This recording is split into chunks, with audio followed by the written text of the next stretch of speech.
Hey guys, what's up? It's Finch here. Today we are going to be discussing the single most strong Pokemon in Scarlet and Violet Overused. For those of you that don't know, the 9th generation of Pokemon is not only played in-game on the Nintendo Switch, but it's also played in a simulator called Pokemon Showdown.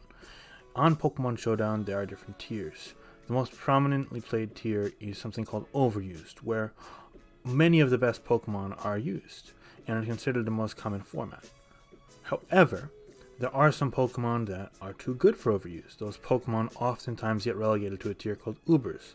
Today we're going to be discussing the single best Pokemon that is currently allowed in overuse, the most strong, potent Pokemon that you see, and it's going to be showcased in a number of the replays that you see in the background as well. These replays actually are games that I personally played firsthand on my way to getting requirements for the current suspect test on Terastallization. For more on that, check out one of my last videos where I discussed the suspect test, the parameters, what you may need to get, voting requirements and that, and so on and so forth. This video, however, is going to be focused on a single Pokemon. In fact, the Pokemon that you see right in front of you on both sides of the screen right now, and that is Chi-Yu. See, Chi-Yu is a phenomenal Pokemon in and of its own. It's a strong fire and dark type with access to moves such as Flamethrower and Overheat on the fire side and Dark Pulse on the dark side. That coverage, coupled with strong special attack and a respectable base 100 speed, with good enough special defense alone would make it a pretty solid, viable OU Pokemon. There'd be nothing wrong with it. Maybe it wouldn't be the single best Pokemon due to the fact that it'd be weak to Stealth Rock and it would still have the ability to be revenge killed, but then you notice that it also gets an ability. The ability is called Beads of Ruin. So if you don't know what Beads of Ruin is, it's one of the abilities that we're seeing on a lot of the signature Pokemon this generation. It makes it so that the opponent's special defense is worse by 25%. So you're not lowering it by like a whole, as if you're minus 1 special defense. The statistic is lowered by 25%. So if I had 300 special defense, suddenly I'd have 25% less. If I had 200 special defense, the same exact percent less. It wouldn't be a set amount less. It wouldn't be, oh, I've got 100 less stat. But rather, instead of 200, it'd be 150. Makes sense? Well, see, that is a substantial reduction, and that makes it so that Chi-Yu goes from having an already strong special attack to having essentially around 190 base special attack. I think 193, some calculations from the OU room earlier today subscribed to. So given that strength, you see it, despite very sturdy walls, do things like 98% with Tera, Fire, Overheat in the Sun to Clodsire, one of the most specially bulky Pokemon in the metagame aside from Blissey. And yes, there are a lot of ways to boost it. For example, we see Sun teams with Torkoal very often in this metagame, helping a lot of the Pokemon with Photosynthesis and also some other fire types as well. In addition to that, we also see a lot of other ways to help benefit Chi-Yu, such as Terastallization, which bolsters the offensive prowess of a lot of Pokemon. Chi-Yu is indeed one of those Pokemon, but it's one of a longer list. It's not Chi-Yu specific, that is true.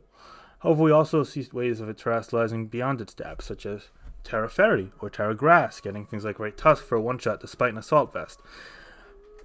In addition to this, though, we also just see its general strength. A Pokemon that is essentially base 190 special attack with 100 base speed is really, really strong. It's hard to find a check or counter to this. While few things exist that can exhibit check or counter characteristics against it, such as Tyranitar, Hydreigon, and even Roaring Moon, none of them can necessarily withstand a consistent assault from it besides from Tyranitar, and maybe Blissey if it's not a Choice Specs Chi-Yu. And that brings me into the different sets it can use. Choice Specs and Choice Scarf have totally different sets of checks and counters. For example, Choice Specs you normally want to check via revenge killing. That means you're going to want to try and outrun it to make sure that you minimize it. So let's say you have to fodder one Pokemon off, but then the next Pokemon you could bring in is even faster than it can take it out. That is a very handy tool when it comes towards fighting Choice Specs or other non-Scarf variants of Chi-Yu. However, Choice Scarf Chi-Yu is very hard to revenge kill, as not only does it have base 100 speed, but on top of that, you also get a bonus in a boosted speed from the Choice Scarf. Suddenly, Pokemon like Roaring Moon, Pokemon like Roaring Moon and other Pokemon with more than 100 base speed, for example, are no longer able to outrun you. And that goes a long way towards potentially making it harder for offensive teams to beat you, as they don't have great switch-ins. Now, Choice Scarf, it is true, is a little easier to check defensively. For example, Roaring Moon, as you see here, is going to be able to live 2 flamethrowers despite Sun from my choice Scarf Chi-Yu and force it out. With that said though, that's still a lot of damage for a Pokemon that's only choice Scarf. Next time you could 2-KO it and you're quicker than it. So it's easy to check early on in a game with things like Roaring Moon or Hydreigon or Specially Defensive Toxapex or of course Blissey. Not to mention Assault Vest Pokemon, but later on in the game those things get worn out and oftentimes can't check you. Especially if you factor in the chance that it's boosted by Sun, the chance that it's boosted by Terrestrialization of the Fire type, and coverage moves such as Psychic, which can hit things like Quackle Ball and Toxapex as well. Beyond this point, you see a lot of games where it's very, very hard for teams to know what Chi-Yu set is going on. For example, my team could very well run Choice Specs, or even heavy-duty boots on Chi-Yu. Choice Spec suddenly breaks through a lot of those Pokemon defensively.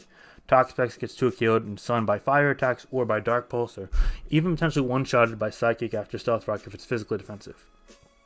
Things like Quackle Ball and Roaring Moon can't switch into Specs very comfortably either.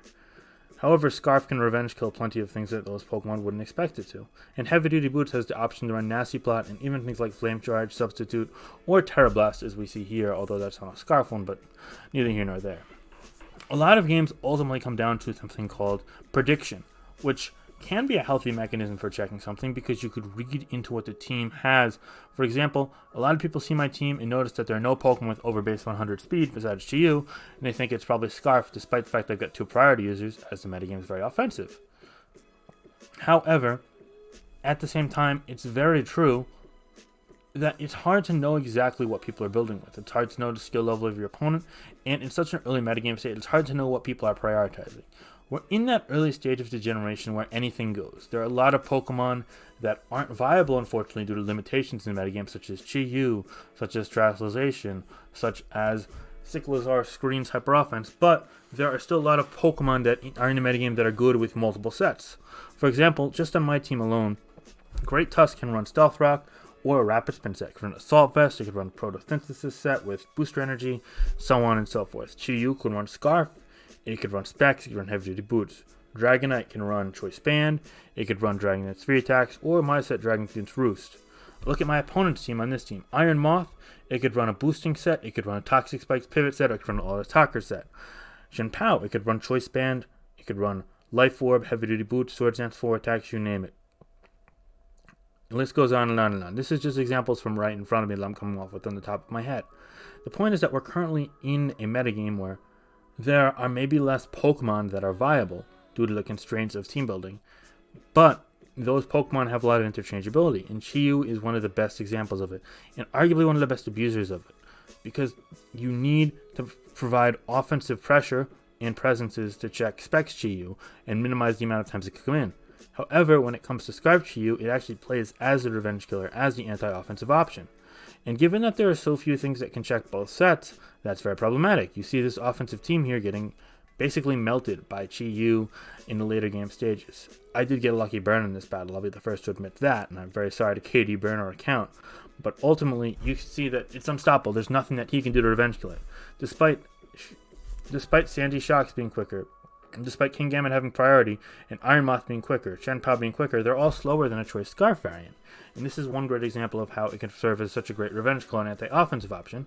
But you can't cover that and cover the strength of Choice Specs, which can break through the walls that would wall Choice Scarf at the same time. So not only are these sets independently absolutely brilliant, but on top of that, they also stand out in a number of other ways. For example, they stand out as breakers. Scarf is a breaker. Yes, I know it's not as strong as Specs, but it still can break through teams. Specs is a breaker. It goes without saying. It's not a revenge killer, though, but Scarf is. And you see how these roles kind of overlap, but the counterplay is totally spread out. You see how Chi-Yu, no matter the situation, is always going to be able to carry its own weight, but playing against it isn't always going to be possible, especially if you don't know what it's running, or your team isn't equipped for every single set. Now you might ask, okay, why don't I just run one of the few counters to it on every team? Well, is that a fair way to play? Am I going to need to use Tyranitar and Blissey on every single team? So suddenly, in order for Chi-Yu to remain viable, I've got to use Sand or I've got to use Stall on every single team? Is that going to be a healthy metagame? Just focus around Chi-Yu? I mean, look at this. I have now 3 at KO. I got one hit before on this Roaring Moon, which is supposed to check to it. all while keep my Chi-Yu well above half health. And then he brings his next Pokemon in, and it just dies too. And all of a sudden, despite having a standard Scarfer, one of the checks to me, and a relatively fast team, we got 4 Pokemon with higher base speed than Chi-Yu. Scarf-Chi just swept this offensive team right here. There's nothing you can do about it. But if we were to face a bulkier team, let's say, and I'm sure I've got one of them here. If I got to face a bulkier team, then look at this team in the spec. Suddenly you've got 3 Pokemon slower than it. And it goes on and on and on. And the fact of the matter is that it's impossible to cover both. And I mean, you'll see a commonality across all of these games is that at the end of the day, it's Chi-Yu. Look at it. Chi-Yu is the one cleaning out all these games. And this is just me using Choice Scarf. And yeah, I provided some Sun support and Hatterene to keep rocks off. 100%. It does need support. It's not unlike any other Pokemon in terms of the fact that it has downsides. It isn't very bulky on the physical side. And it is true to the tweak to Stealth Rock if it's not running Heavy Duty Boots Nasty Plot sets. 100% agree. However, the strength outweighs all of that. Chi-Yu is so much stronger than the next Pokemon OU. You'll not find anything that matches its level of strength, which makes both Choice Scarf and Choice Specs really hard to deal with. And for those things that might rival it in terms of strength, you'll find that they have very crippling other characteristics. Some of the strongest Pokemon in the metagame also happen to be some of the slower Pokemon in the metagame, or some of the most fragile Pokemon in the metagame. This simply does not apply to Chi-Yu. Its status as one of the most dominant Pokemon in OU is going to continue for a long time if it remains, and it's very likely that its days are numbered in the metagame. Blunder also made a video on the topic of Chi-Yu and why he thinks it's broken. I can guarantee you that a lot of other people who play the metagame happen to feel this way. While I understand that bans are not always the most popular concept and a lot of people love playing with their new toys, the fact of the matter is that Chi-Yu may very well suppress your ability to use those new toys when it has such a stronghold on the metagame and what you cannot justify using because of its presence. If you were to just bring your favorite Pokemon and always lose to Chi-Yu, wouldn't it make more sense to at least have a chance to not be swept by Scarf Chi-Yu if you're running offense, or Specs Chi-Yu if you're running a bulky team? While it's true that we are trying to find a way to preserve as many fun Pokemon as we can, Chi-Yu might be a little more frustrating and a little more problematic than it is fun at this point in time. The fact of the matter is that after terrestrialization tests, ban or no ban on the concept, there are going to be further actions taken to help balance the metagame while making it more consistent and playable. I hope to not have an overflow of bans. I hope to have a lot of the Pokemon that we love seeing in the metagame. The Goldengos of the world, the Dragonites of the world, King Gambit, Great Tusk, all those amazing new Pokemon. I know Dragonite's an old one, but, Goldengo, King Gambit, Great Tusk, those examples, Sterilege, Quaquaval, all these amazing new Pokemon. I'd love to see them flourish in the metagame. But when it comes to Chi-Yu, it's definitely a tier above the rest, and it's something that I could see being acted on in the future. I'm curious what you guys think. Do you guys feel that Chi-Yu might have a place of sustainability in the OU metagame, or are you happy for it to go because knowing that it will get banned might end up freeing up another half dozen Pokemon that could very well make it worthwhile? Let me know down below in the comments, and thank you so much for watching. I really do appreciate it.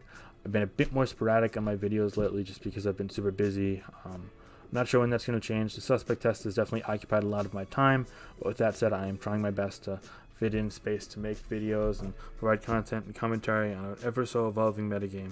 It's very interesting to see everything that's going on, and while we are still a far cry away from a balanced metagame, I think a lot of people are at least interested, and I'm hoping that we can retain that interest, keep moving forward, and see what comes.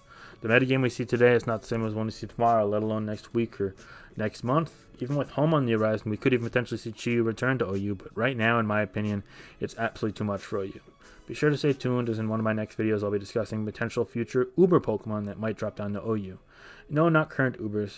The 2 cover letters from this generation might be a little too much. However, Pokemon from past generations of Ubers could very well fit into this generation, and we're going to have to see what could be coming from them. Be sure to stay tuned for that. Like, comment, subscribe if you enjoyed and want to see more. If you have any thoughts, feel free to leave them below. Thank you so much for watching. Have a great day. Okay, bye guys.